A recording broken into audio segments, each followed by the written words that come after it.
Di sini saya akan mempresentasikan dan menjelaskan soal K1.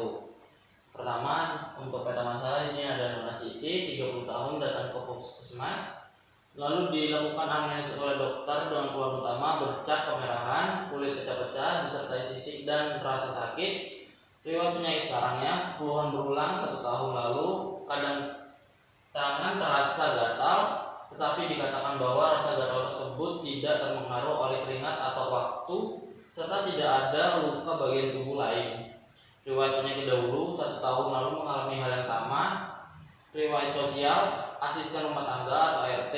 Riwayat personal atau kebiasaan, sering berkontak dengan saat mencuci piring atau pakaian. Tidak sekamar dengan 2 teman ART, namun 2 temannya tidak menemukan gejala yang sama, serta menyangkal adanya kontak dengan tanaman, bermain ke taman, suka berjalan tanpa alas kaki maupun berkontak dengan kucing liar beberapa minggu terakhir.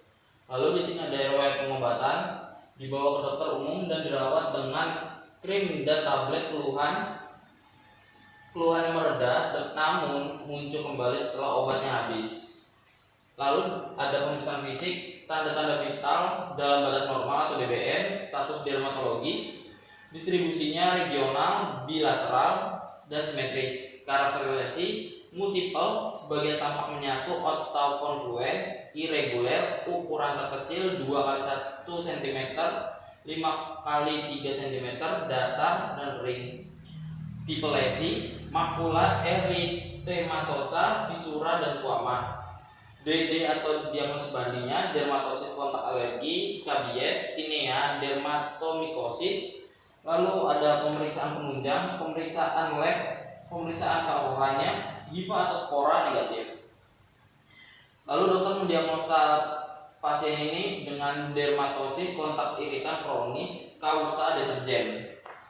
Lalu ada penata laksanaannya, yaitu ada 2, farmakologi, diberi dengan salep clobetasol, propinep 0,05%, dioleskan 1 kali sehari selama 1 minggu, krim urea 10% dioleskan 2 kali sehari, dan non farmakologinya menghindari kontak dengan pemicu yang dicurigai atau deterjen, jika memungkinkan menggunakan pelindung tangan saat bekerja, melakukan pengobatan secara teratur, menjalani patch test setelah lesi kulit sembuh, menjaga pola makan, menghindari seafood dan telur, membaca kandungan atau komposisi di kemasan deterjen, dan yang terakhir mencuci tangan setelah mencuci.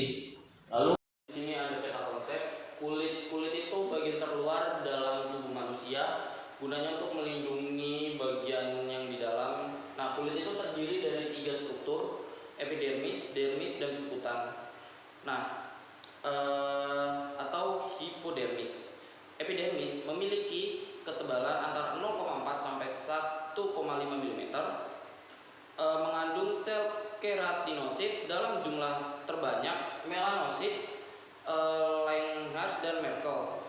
Epidermis terbagi dalam 5 lapisan, yaitu Stadium basalis, Stadium spinosum, Stratium granulosum, dan Stratum lucidum. Dermis merupakan jaringan penunjang yang menjadi penghubung antara epidermis dan jaringan subkutan yang di dalamnya.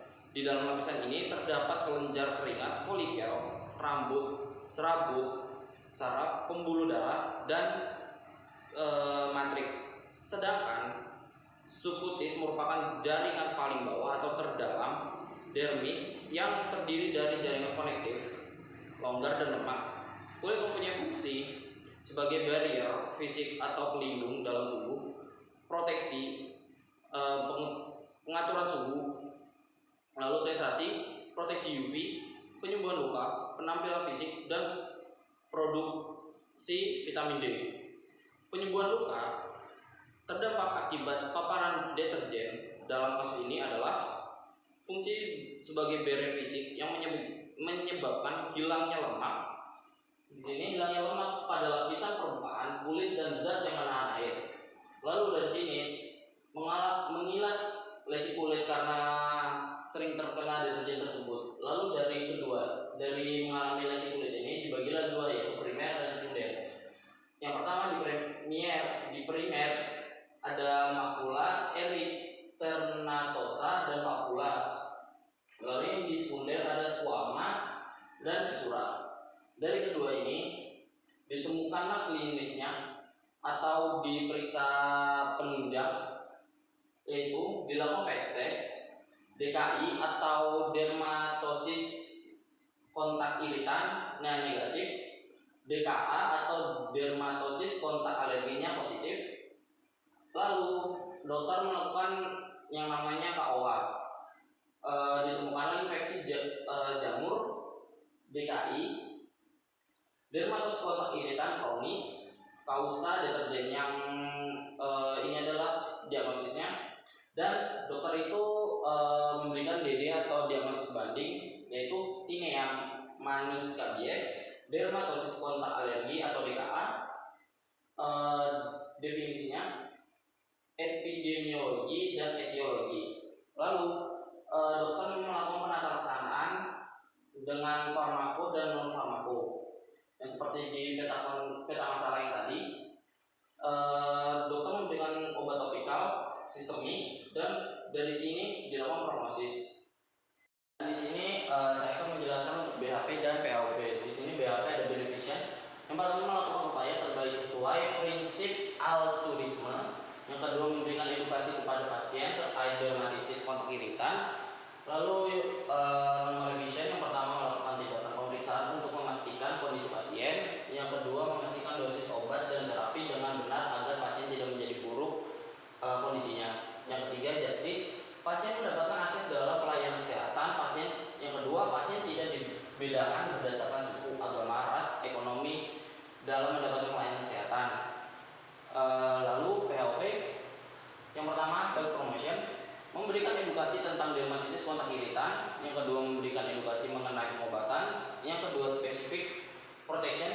Lalu yang di sini pertama berhenti menggunakan produk yang menyebabkan iritan. Yang kedua menggunakan krim atau pelembab pelindung tangan. Yang ketiga early diagnosis, pemeriksaan lebih lanjut apabila muncul gejala kembali. Ini nomor 4 disability limitation, apabila gejala semakin parah maka perlu mendapatkan perawatan dari dokter agar cepat sembuh. Yang 5 rehabilitation, menjaga pasien agar kembali pulih dengan memberikan pengobatan yang tepat. Dan yang terakhir itu CRP, ada environment yaitu lingkungan. Di sini ART atau pembantu rumah tangga. Lalu agent itu pembawa penyakit yaitu deterjen. Hostnya adalah sang pasien atau nyonya Siti. Sekian yang bisa saya sampaikan dan presentasinya. Kurang lebihnya mohon maaf. Assalamualaikum warahmatullahi wabarakatuh.